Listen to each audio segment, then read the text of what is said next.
So welcome to the squeakquel, as I called it, or the sequel to the After Effects workshop that I ran a couple weeks ago. This one is going to be more in depth to certain aspects of After Effects, but we'll talk more about that once I go over everything that's gonna be presented on. So the topics that we're gonna cover are blending modes, which if you guys were in the Photoshop workshop, you would already know somewhat about blending modes, and it's going to carry over to After Effects.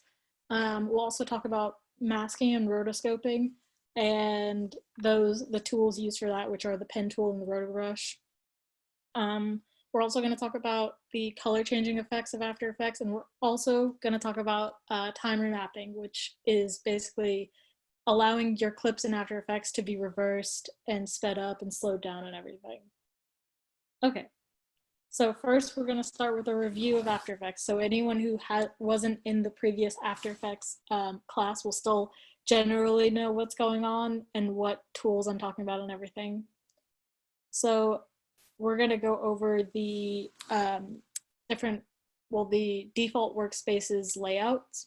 So on the left side, that is where the project window is, and the effects controls as well, as you can see up here. That's where you're going to alter any settings of effects that you drag onto a layer. And yeah, that's basically where all the important information is held. The middle window is the composition window, which is where you can see all of your layers once they're stacked onto each other. And then the layer window at the bottom left is where the layers will sit that will affect the composition window. Then we have the timeline window in the bottom right, which basically is the same as Premiere in that it is where you can see the timing of everything. You can alter like when layers are visible and everything. It's a bit different from Premiere in that you're not going to be able to edit as easy as you would be able to in Premiere, which is sort of what I went over in the first After Effects course about the differences between Premiere and After Effects. Basically, Premiere is way easier to edit in, but After Effects is way easier. It has an easier time putting on various effects and doing things like masking that would take a lot more like computing power than Premiere would be able to handle. So continuing on, to the far right is the effects window, which is where you can find all of the effects that are native to After Effects. And I'm pretty sure if you have add-on effects that you like find from the internet, whether you download them or purchase them, they will also end up in the effects window. And then the very top bar is the toolbar window. And that's where all of your tools are going to sit if you need to like grab something really quickly. And we'll go over the tools now. So these are all the main tools. This is the same slide that was on the previous After Effects workshop. And it's the main ones we're going to go over, or we're going to be using for today's like demos and everything, are the selection tool, the Rotobrush, and also the pen tool. And that's for like masking and rotoscoping, which is later on in the lesson. Okay, so these tools are something that we went over before, and a lot of them carry over from both Premiere and from Photoshop. So I mean, they usually do what they look like. Like the shape tool draws shapes, text tool puts down text. And we went over Puppet Pen tool in the last one, which basically helps you make animations. Okay, moving on. So blend modes. As mentioned in the Photoshop lecture, the blend modes basically take properties from two or more layers, and basically compare them against each other in order to make the view of the layers of the final product, like of the layers, different. So if I have like a blue, like a dark blue layer, and then I have a light blue layer, and I have it on just like normal, it's gonna have whichever layer's on top be the visible one. So if it's the light blue, it's the light blue layer is going to be visible. But if I change the blend mode to something like lighten, it's still going to be the light blue, but maybe it'll be like a different shade. It might alter a lot of the properties based on the properties of what is in that layer. And I'll show some examples of this once we're doing demos.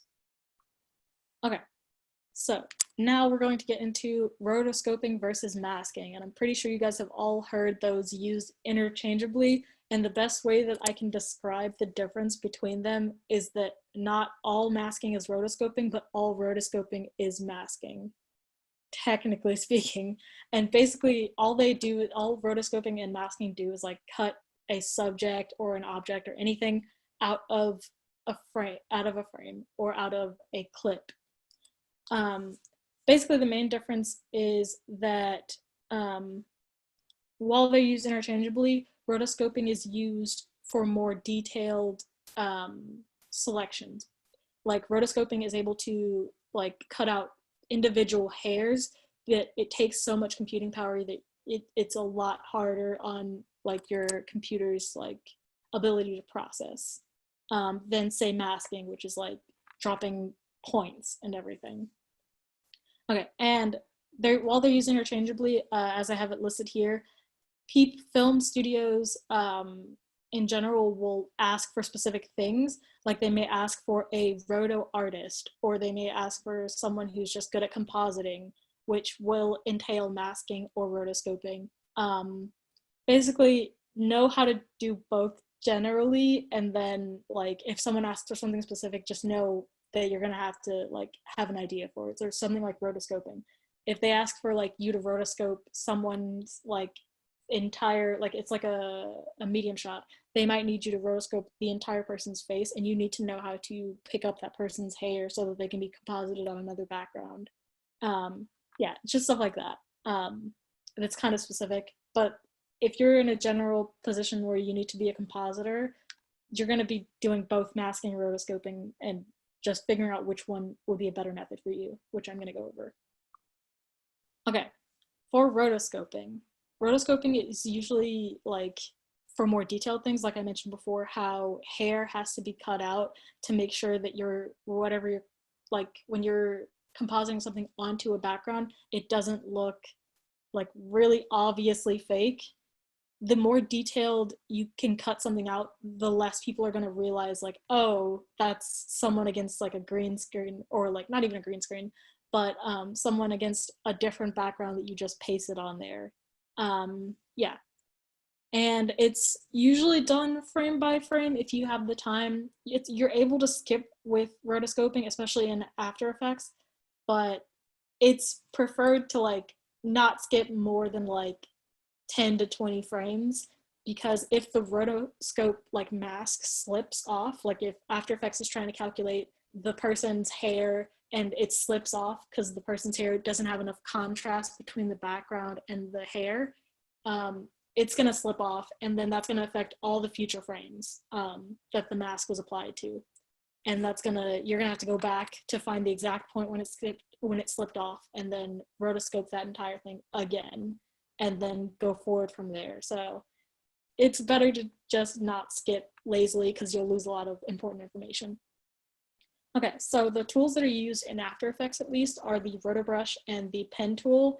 And I say right here, like if you hate yourself, use the pen tool, and that's mostly because of the fact that what I played for you guys before, which was my my student film project for Pitt, which had the glitch effect. I did all of that by the pen tool, like trying to hand rotoscope, and it took so long. It took an unnecessarily long amount of time, solely because I didn't know that the Rotobrush existed, and the Rotobrush could have saved me like hours. And I can just show like a really quick clip of what that was. Here we go. Okay. So can you guys see this well? Just give me like a quick thumbs up if you guys can see this. It should be a video screen and no longer the presentation. Cool, great, thanks guys. Okay, so this is my reel, but this is like a real quick like clip where you can see the glitch effect. Basically that was all done with masking and not rotoscoping, so you can see that sometimes it picks up other things that I didn't mean for it to pick up and glitch them. Like at the bottom here, there's like glitching on the paper, there's a little bit of glitching on the pencil, and that's not where it's supposed to be. Like it's not supposed to look like that, but it does, because it's all hand rotoscoped with a pen tool. Okay, so we're going to go back to the presentation.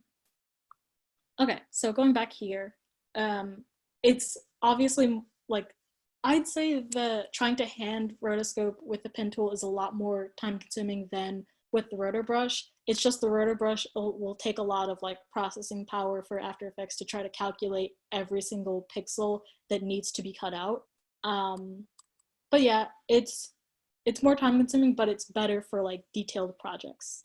Okay, so now masking. So masking is good for stable objects that like stable shots and objects that like aren't gonna move. So say if you have a cup sitting on a table or something, that's when you want to mask compared to like rotoscoping, because that's gonna take like it's gonna take a while for your computer to process the pixels, and it's not really gonna be worth it when you can just use the pen tool to draw a couple of like a vector shape around it and catch all what you need to catch, and then you can just drag that around to like stay within the object basically.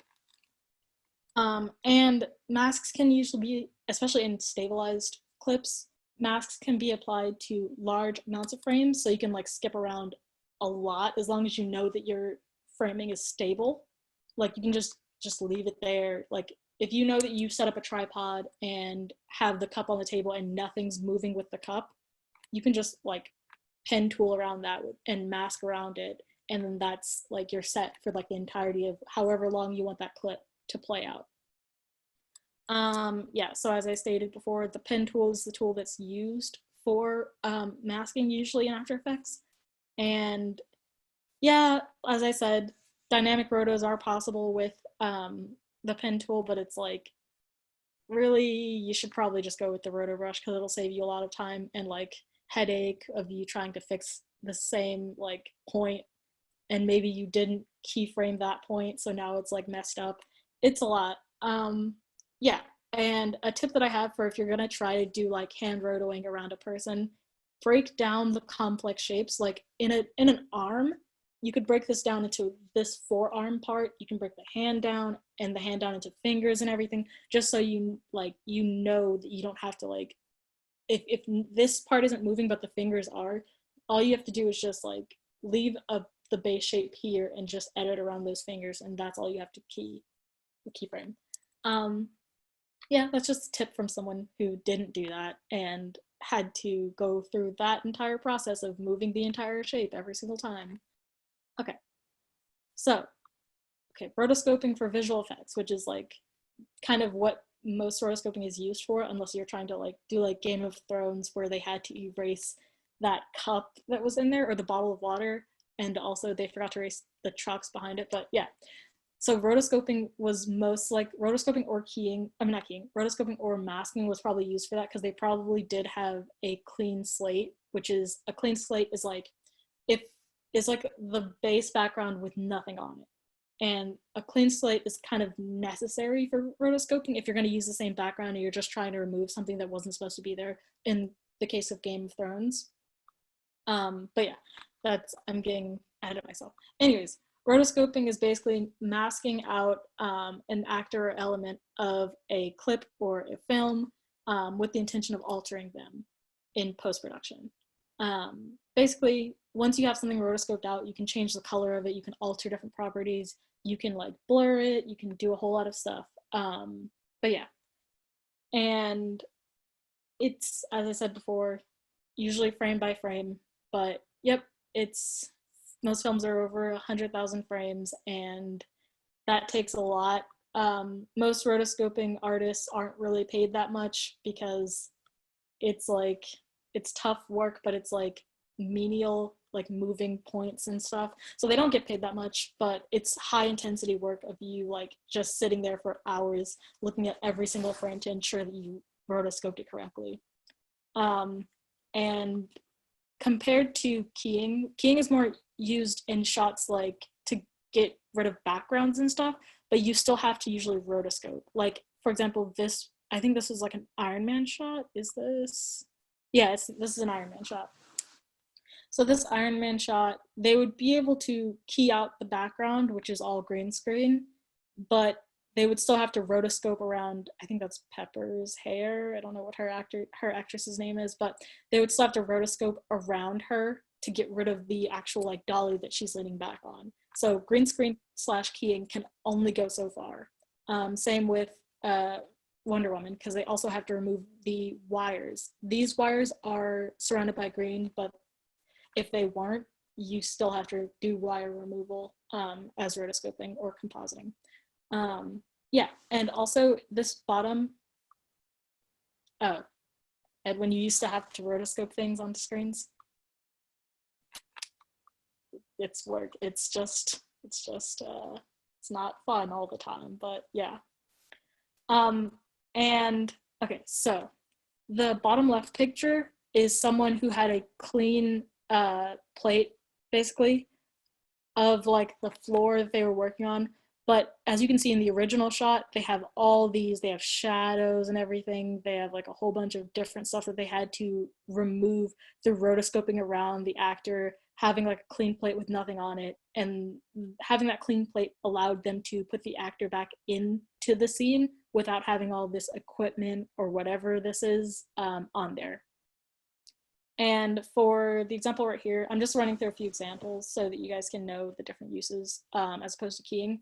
For a shot like this, which is like Guardians of the Galaxy 2, I think, they had to basically rotoscope his face. Like, sure, he was on a back, he was probably behind, in front of a green screen, but they had to rotoscope his face in order to know where to put the visual effects itself.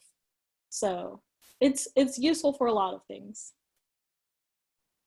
Edwin says, when you put a custom image onto a TV screen and having actors walk in front of it, you have to rotoscope around the actors. I think that I had to do that with one of my projects where I had a screen on a phone and then I had a hand going across it.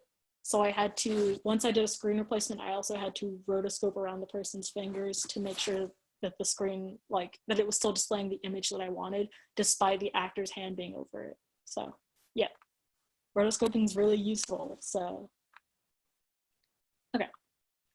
So, masking. So it's, as I mentioned before, it's used for stable, less detailed objects with the pen tool. So using less points in your mask is usually better. These are just some tips that I'm going to give you guys. Using less points with your mask is very important because that reduces the amount that you're going to have to like edit, like animate with like dragging the points around and keyframes. And as I said before, you also want to have, if you have a dynamic object, you also want to have multiple masks just to make sure that it's not too difficult to continuously drag around points if one part is moving but the other parts aren't. Yeah. And yeah, okay. Make sure that if you're, depending on your project, everything is really dependent on what project you're doing. Some masks, it's important to keep the shadow of an object and to ensure the realism, because once you take an object out of a background and try to composite it onto something else, if you don't have that shadow, you're gonna have to like fake that shadow, aka like flip the image, like make it completely black, and then like change the opacity and the feathering to make it look like a shadow. It's a lot of work. Okay, so for the steps of masking, basically use the pen tool to draw around the object, and then in the layer window, you're gonna push M twice, and then change the mask properties if you have to, and then keyframe. We remember what the keyframe button is. You're gonna keyframe that, the mask path. And by keyframing the mask path, you allow every frame that you go forward in, you're gonna start editing. You're gonna be able to like animate the mask to make sure that it basically it follows, like the mask itself will follow the movement of the object that you're like keying out, that you're masking out. Okay, and just a quick note, like while you're in that, in After Effects, the like regular old like left and right that works in Premiere does not work. It'll make your shape or whatever you have selected move to the left or the right by like 1 pixel or something. So you have to hit hold command left and right, hold command and then hit left or right arrows to move frame by frame to help you edit. So really quickly, I'm going to run through and do a very quick rough masking for you guys of this image right here, or this clip right here. So as you can see, I already have it partially done, but I am going to run through just so you guys can see the process again, and we can run through the steps together. And also you guys can note that I did organize my clips and name them so that I can know what each one does, which is very, very important, especially when you're working like for a studio or something. So we're going to just clear this whole thing off, and I'm going to click the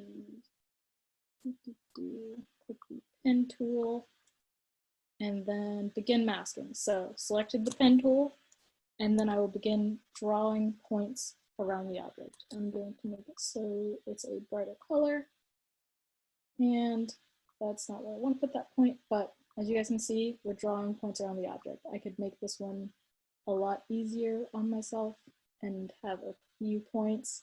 We're just going to make this a really rough mask. Okay, so as you guys can see, that deleted the background completely, which is why it's important to have something like a clean slate of the background. But if you're just looking at it, it looks pretty bad. It's cut out pretty poorly. So for something like this, I made sure to have the actual cup background on it. So it's not going to be like missing suddenly, but if you change the like limit of the clip, it looks sort of like it disappeared. Yeah, it's just something there. What was I going to do? Okay, so now that we have this masked out, we're going to click M twice, so M, and that'll open the mask properties. So let's say, let's go back to the beginning, and let's go ahead and play with this a little bit so we can improve the look of the mask. So we're going to feather it out, which basically blurs the edges and like encapsulates more of the image to make it not such a harsh line. So now it sort of looks like that. So the edges are a lot softer, so it doesn't look like a harsh line. And okay, I also want to edit the path a little bit. So I might add a little point here and then drag it out just so we have the entire cup. Okay, so now that we've done that, let's just go ahead and keyframe. Remember, this keyframe button puts a keyframe at the very beginning or wherever your playhead is, and then command right, and we're going forward, and you see this clip doesn't have a steady camera, it's handheld, so we're gonna have to adjust a little bit. If you want to select only one, you can hold shift, I believe. Yeah, hold shift and it allows you to deselect the other ones and select the one that you're currently on. And we'll move that up a little bit. And as you can see, there is a second keyframe dropped here. And that's because we've edited the mask path. So anytime the mask path changes, or like maybe the position of it changes, it'll update and add a keyframe. So we're just gonna go forward. Every now and then it moves. It's not like that much of a big movement. So like it doesn't really need to be changed that much, but you guys get the idea. It's basically you're gonna go forward and edit the different points, and that'll result in you being able to do something like this. And all it does is really just disappear. It just pops out of existence. And now that we have this rotoscoped cup, we can apply things like, say we wanted to make it twirl out of existence or something. All we do is drag the twirl effect, which is open here in the effects window under distort. We drag the twirl effect onto the top clip, which is the rotoscoped cup, and then go back to it, and we can play around with the cup itself. It's gonna still have the cup under it just because we have a duplicated cup layer just so we would have the same background. But if we just had the clean slate, the cup would be twirling around like within the actual clip itself. So I'd be able to drag it around and it just looks really weird. But since we've cut the cup out, we can do that without destroying the rest of the background because we have the clean slate. Okay, so yep, that's basically how to mask in After Effects. Now we're going to go over to rotoscoping. So it's, like I said, it's used for more dynamic and detailed objects. As you can see by this GIF, basically anything that's in green is like brought in, it's included in the cutout, and anything that's in red but is displayed in this clip as brown is cut out. So, and we're gonna look at that in the actual like demo that I showed. So the steps for rotoscoping are to double click the layer. You have to open, like in the layer window, you have to double click the clip that you want to rotoscope from, and also make sure the playback quality is on full so that After Effects has all of the like information necessary in order to pull something from the background. So make sure it's on full and also double click the layer. Select the Rotobrush tool, which is this one right here. Green is include, red is exclude. It's sort of similar to the masking in Photoshop, except for Photoshop, like white is include and black is exclude. And anything outlined in pink in After Effects is what's being cut out compared to like Photoshop, where if you have it selected, then anything not in the selection is excluded and stuff. Okay, so then we go to the Refine Edge tool, which is this bottom one right here. The Refine Edge tool is going to help catch like anything really detailed like hair. It'll also catch like little fuzzies on your shirt if that's what you want. Yeah, it's sort of like the one in Photoshop that we showed like I think last week or the week before, which just catches a lot of the details and makes sure that it looks more realistic. Okay. After rotoscoping one frame, you're going to have something that's called a base frame. The base frame, after rotoscoping just one, you don't have it set for all of it. You just have that base frame. And in this one, the base frame is where the playhead is. Okay. And this, like this little bar right here with little like arrows and everything, that is called the span. So in order to be able to rotoscope an entire clip, you have to expand the span so that the brush can be used outside of it. It can be used like outside of the base frame. Okay, and this little blue progress bar, that's how much of the how much After Effects has calculated the rotoscope. That's how far it has. And it takes a very long time to do, but it's useful as long as you have like enough computing power to actually be able to do it. So we're going to go really quickly and go to the demo. Okay, so here we're going to go to the project window, and I have one called Rotoscope. So we have this person here, he's in a mask, you know, and we're just going to try to cut him out of the background. Since it takes a lot of computing power and Zoom currently also takes a lot of computing power, we're just going to show generally how it's done. So we're going to double click on the actual layer itself, which will open the full file, as you can see up here. Then we're going to make sure that the playback is at full, which I believe you have to extend this. Maybe to go back out here. So back out here, quality to full, which means that we can see everything. Then we open. And then now, so you see, I now have this cursor that has a green circle and then like a plus sign in the middle of it. That's how you know what you're including. So I definitely want to cut this person out. So it's this whole part of his head, this all the way to the edges, just cut him out from the background. And then you see this progress bar of After Effects trying to select. And now it's selected. It did a pretty good job selecting everything. It cut off some of his hair and everything, and it got a little bit of the background. So in order to deselect the background, we hold Alt. Holding Alt or Option, and it changes it to exclude. So we're going to get close to him, and it's going to recalculate. I'm going to try to get closer, and then we're going to try to, yeah, we're going to try to get closer. Just every little bit, trying to erase that background. And then include that, and that should be, yeah, that should be pretty good.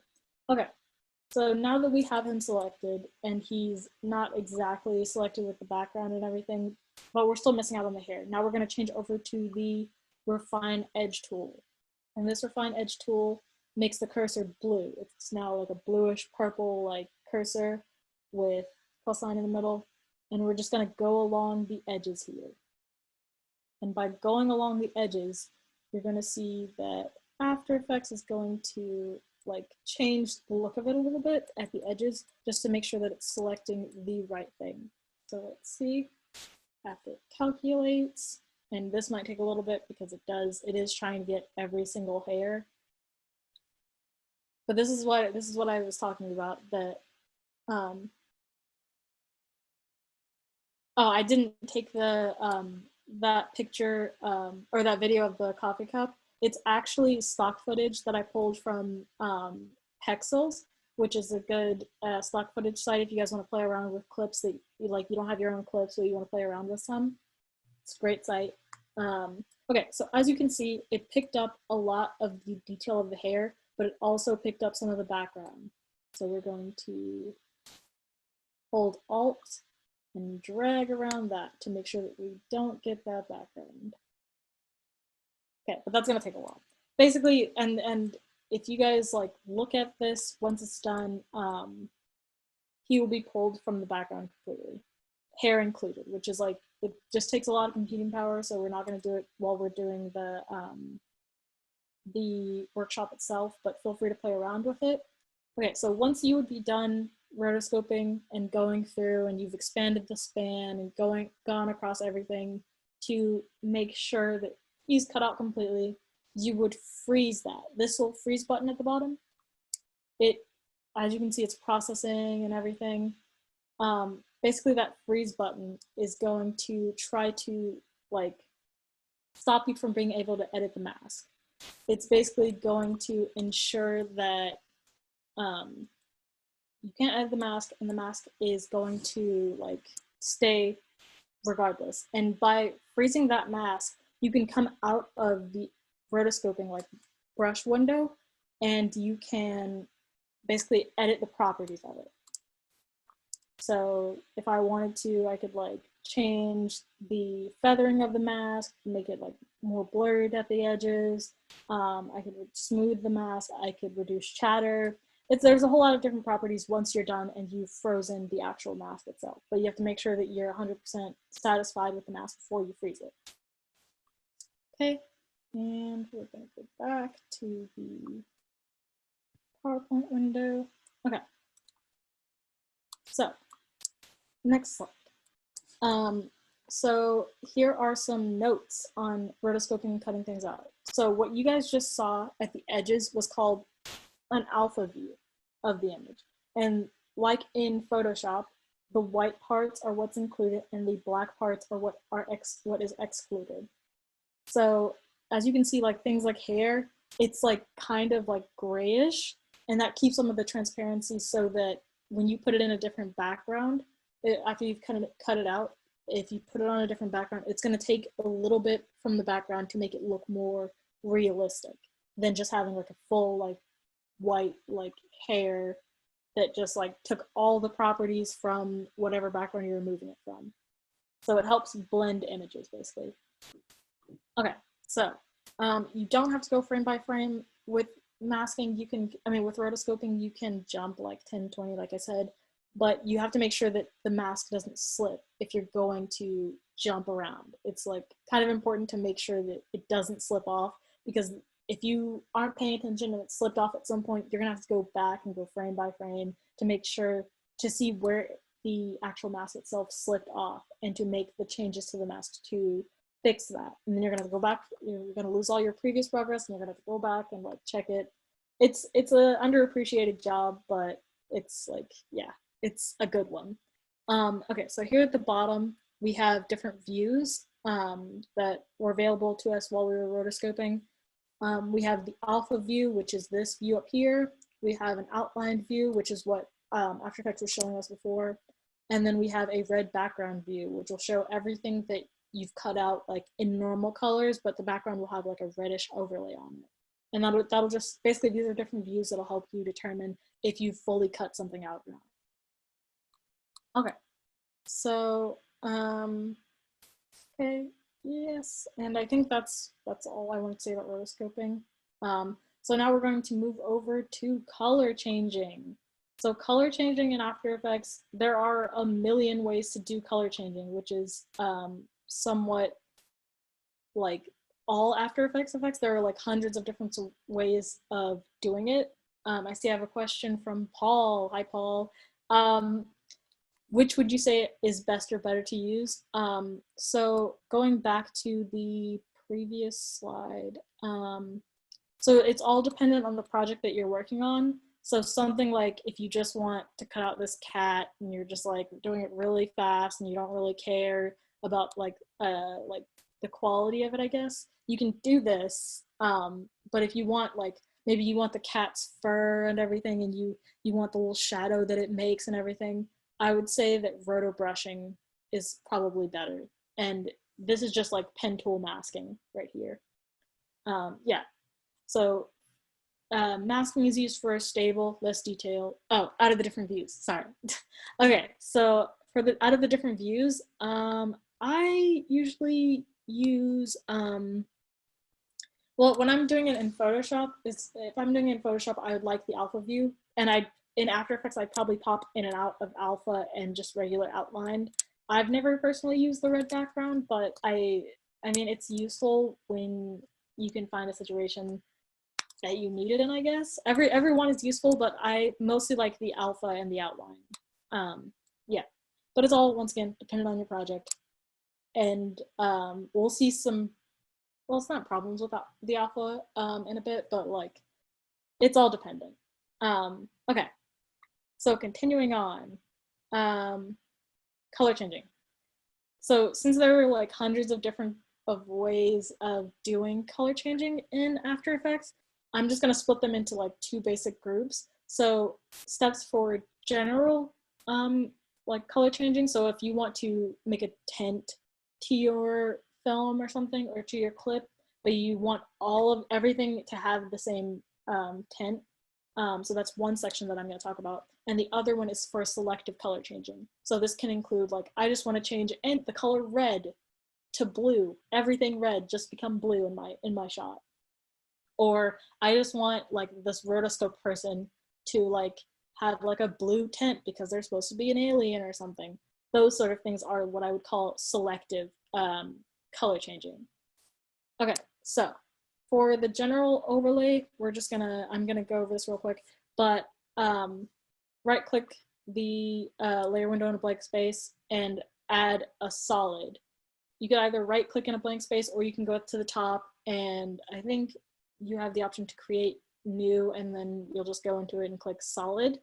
And a solid is basically, like it sounds, a solid like layer of color.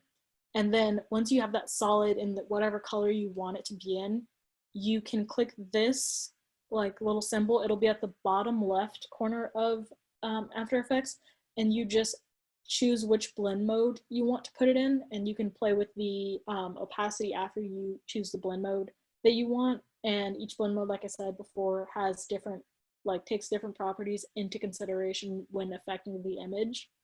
So we're gonna play with that, and I'm just gonna show, like, that's really quick to do, but yeah. And then we have selective color overlays, which are basically masking around an object or using an effect to pick a certain color that you want to get rid of. So for this one, you mask around whatever you want to change, and then in the new layer, in the layer of the rotoscoped image or the mask image or whatever, you like basically add an effect to it. So one of the effects in After Effects, like change color to, or tint.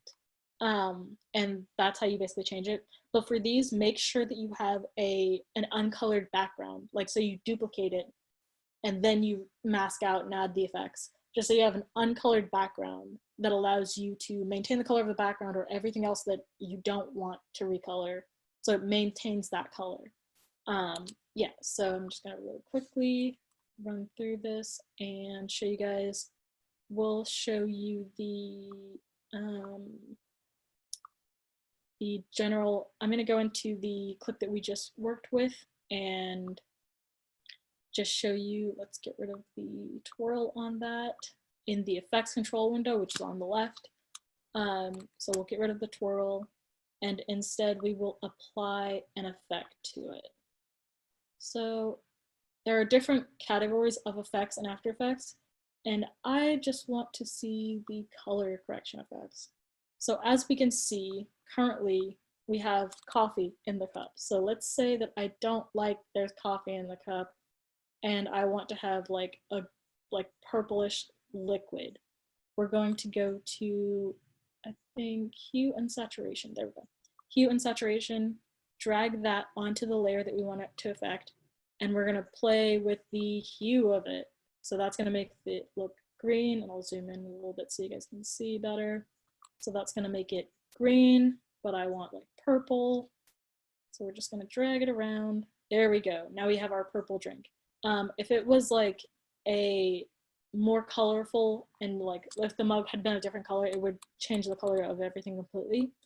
But since it's like a white mug, it's gonna do is change things that are not like white or black sort of deal. Okay.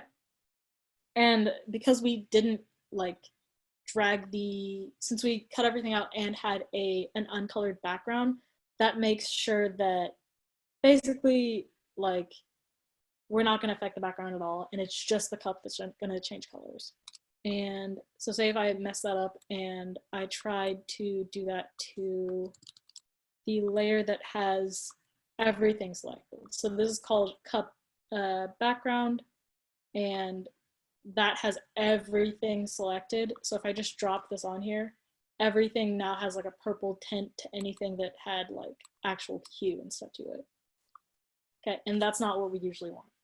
Okay, so now we're going to look at a more specific attempt to change color.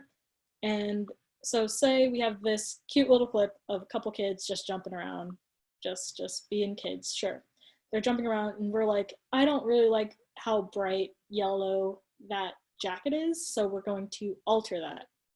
So After Effects has an effect already preloaded with it called change to color. So in order to run change to color, all we have to do, I have one already on here, but we're just gonna drag this one on here. So change to color. Okay, and as you can see, that ended up in our effects control window. And we pick the color that we want to change from. So I don't like the yellow, so we select the yellow. And then it automatically changes it to like a generic red. But if we were to change that, and it's based off of this little spectrum graph right here. So if I wanted to change it, I don't know, I don't really like the red, but like maybe I want like a blue. Oh, wait, did it change? Oh yeah, maybe I want a little blue right here. It's gonna alter it. Maybe I didn't want blue, maybe I wanted like, maybe I did like the yellow sort of deal. We're just gonna like, you're able to play around with it. And it'll like sort of try to calculate it so that it's all applied throughout the clip. The only problem is, let's look at the correction map, which is going to show the alpha and show everything that's being changed to, like being changed to this purple. It's going to show everything. So yeah, as you can see, there are like white speckles everywhere, which basically means that other things are being changed other than just her jacket. So things like this skirt is going to definitely be changed a little bit. So you can see there's like a little bit of purple overlap. It's just things that you have to be aware of. Then you should probably like mask solely around the girl, so that none of the rest of the pixels of like slight yellow are affected. But yeah, it's just something cool to think about and to play around with. Color change to effect, or change to color effect, is really fun to play around with. But you do have to play with the settings in order to make sure that everything will come out right. I also changed it to actual blue. It's pretty cool stuff.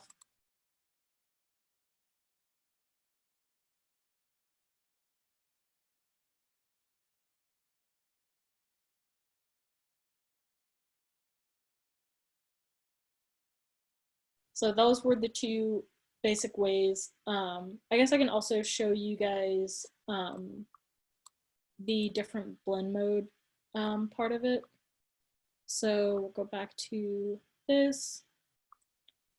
And let's say, okay, so right click, new, and then solid. in order to just drop the solid of color. Let's say I want this whole thing to be like red because it's suddenly a horror movie or something. Okay, so as you can see, that solid just took over the entirety of the screen.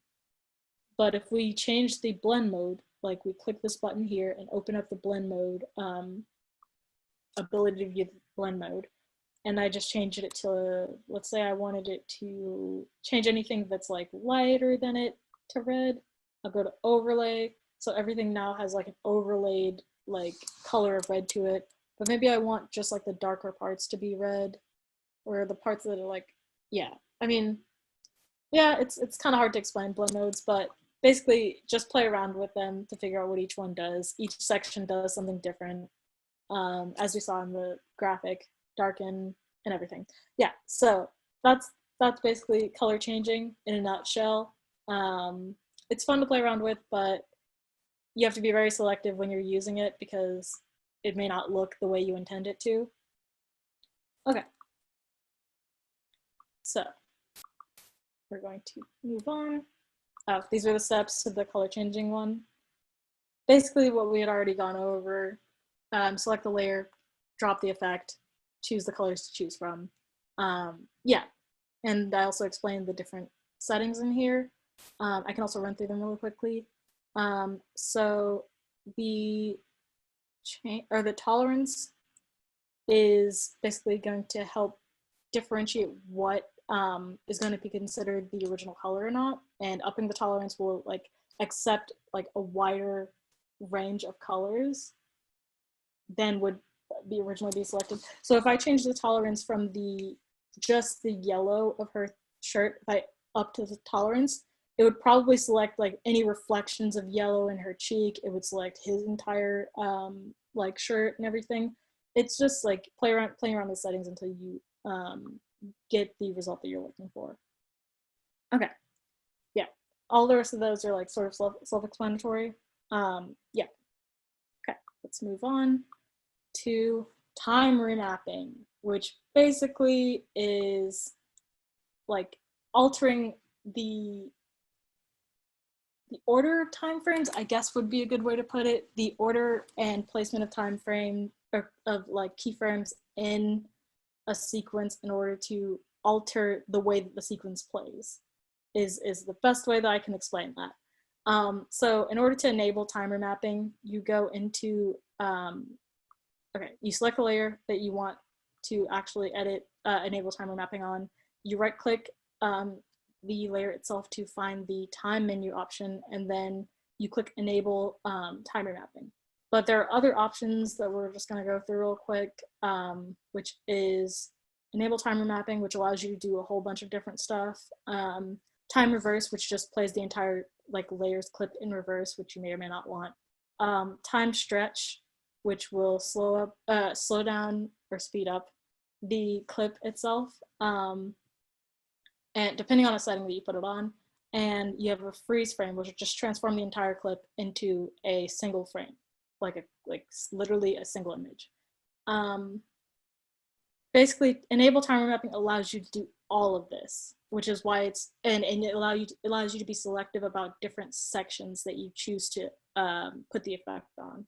So if I am playing a long clip and I want at one point the clip to suddenly go in reverse, that's a better, there are multiple ways to do that, but like you could either enable timer mapping and make that part of the clip reverse and while keeping the rest of the clip the same, or you could go in Premiere, chop them into different parts, then import it into After Effects and then time reverse it, or even just reverse it in Premiere.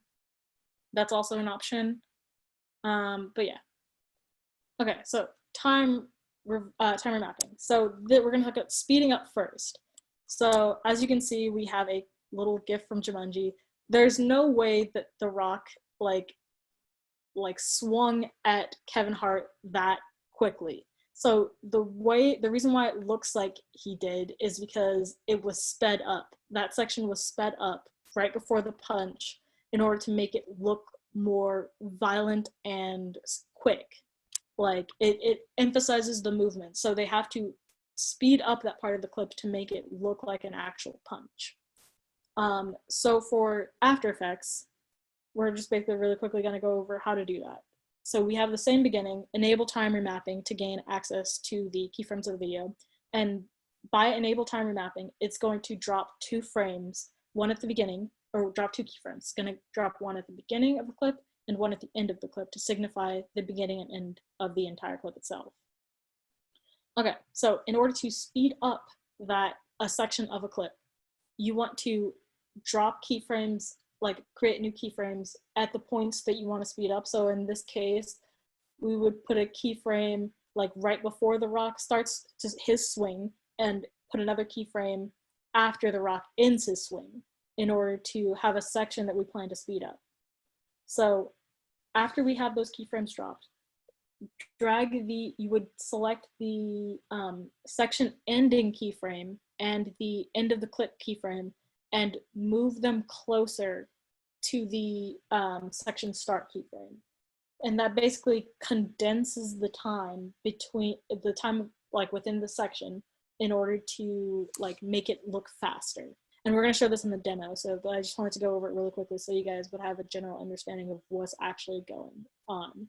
So when you don't select that end keyframe, what happens is it'll condense the section and make the section a lot faster and look more actiony or whatever. But after that section, it's going to slow down the rest of the video in order to compensate for the change that the section made. And I'll show you that in the demo real quick. Okay, so we're going to go over, okay. So here I have a stock footage of a woman and she's just punching really quickly. I mainly made it like where she stopped. So I set my section keyframes. So I set it for when she begins punching, and then I stopped it because at one point she looks confused and I didn't really want that.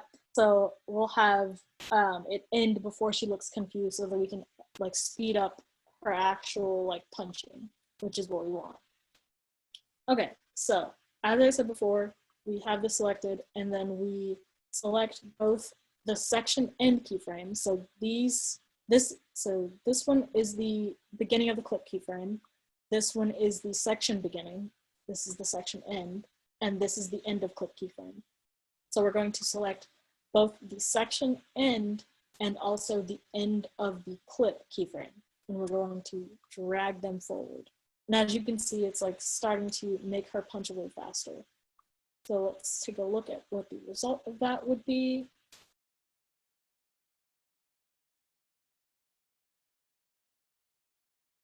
And it looks a little bit ridiculous, so we would need to add, as we mentioned in the original After Effects workshop, we would need to ease both of these in order to make the punches like blend better from the beginning to the end. So instead of like her just suddenly jumping to like punching really fast, it'd be a lot more smoother in its transition since you're changing something about the actual clip.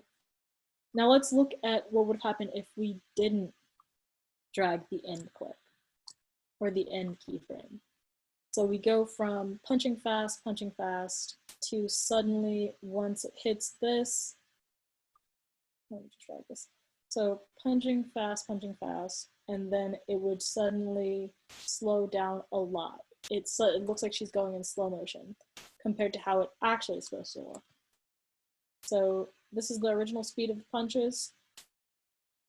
She's still going pretty fast. It's like a real time, like someone just punching, as opposed to what it looked like when we just dragged this part, which slows down everything else dramatically. So she's no longer punching in real time. It just looks like super slow motion punching, and it's not really realistic at all. I want to show you guys just a diagram so you can know what the changes were. So we have a clip beginning frame, section beginning, section end, and clip ending. So all I did was really drag these two forward in order to condense the time within this section. Okay, so now, yeah, ramping. Yeah, as Edwin says, that's also called ramping, which is just basically speeding everything up. Okay, so now we're gonna look at slowing things down. So As you can see, slow motion, it's usually better done when you have like a higher frame rate so that when it slows down, it still looks smooth. So if you were filming in like all the rest of your clips in like 30 frames per second, you would want to go like 60 or even 120 in order for when it slows down, you can slow it all the way down to like back down to 30 so that you match the frame rate of like the rest of the clips, but you still have that nice smooth slow-mo that everyone's starting to get used to in all like the vlogging YouTube videos and everything. Okay, so in order to actually do like slow motion ramping, it's going to look weird because your clip is probably not set up for it unless you filmed, as I just mentioned, like at a higher frame rate to make it look smooth. All you would have to do is, instead of dragging the section end and the clip end forward, you'd be dragging them backwards. But you would have to go into composition settings and change the composition settings so the composition is wide enough to allow you to drag the clip out longer. And that would basically enable you to lengthen the clip and slow it down completely, basically. Okay, so we're also going to check on slowing this down. Right click, and then actually composition settings.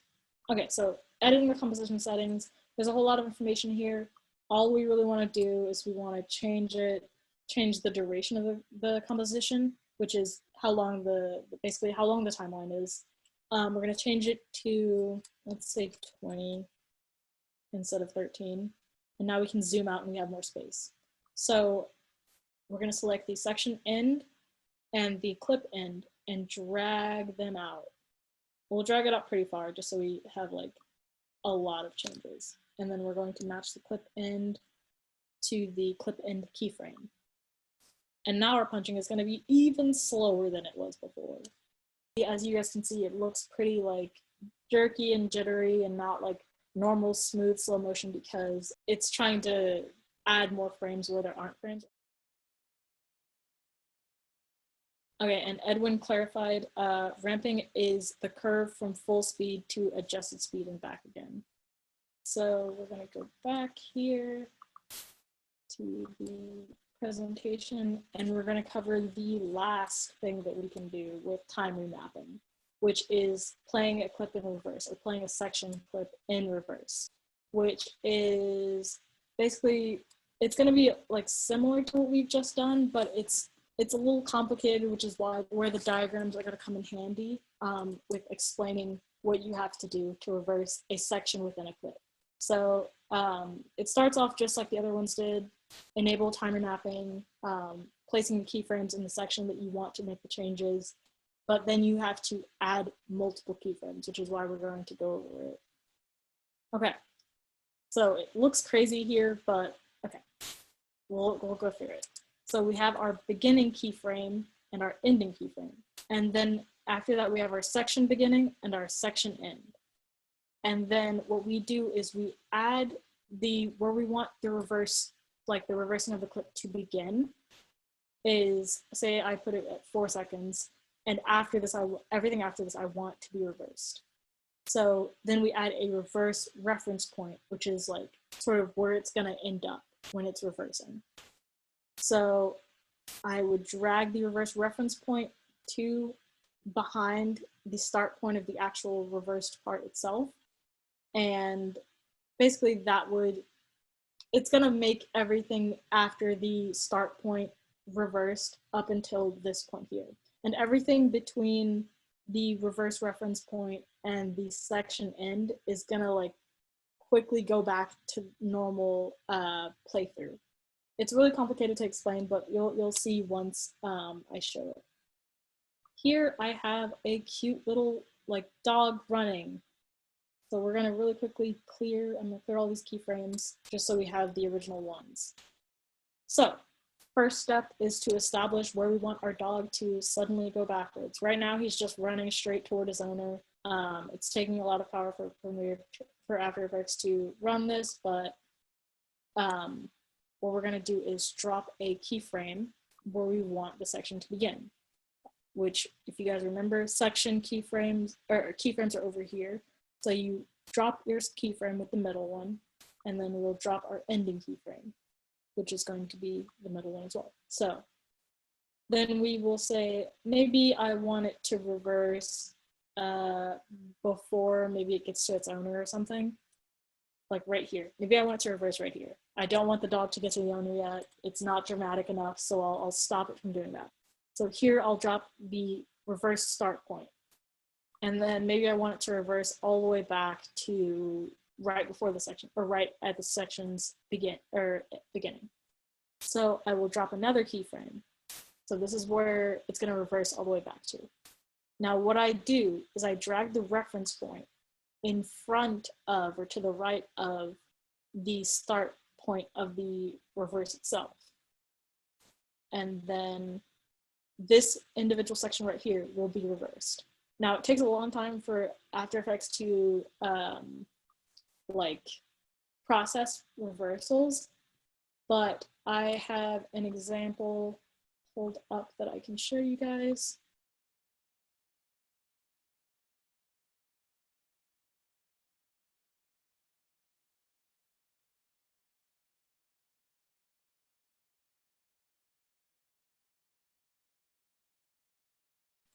So basically that is the reversal, and that is time remapping in like a nutshell. So yeah, that's basically the whole workshop, guys. If you have any questions or anything, or if I can like clarify things, feel free to ask anything. But those are the effects that are also going to be used in SFA. So if you guys have questions, feel free to ask. But yeah.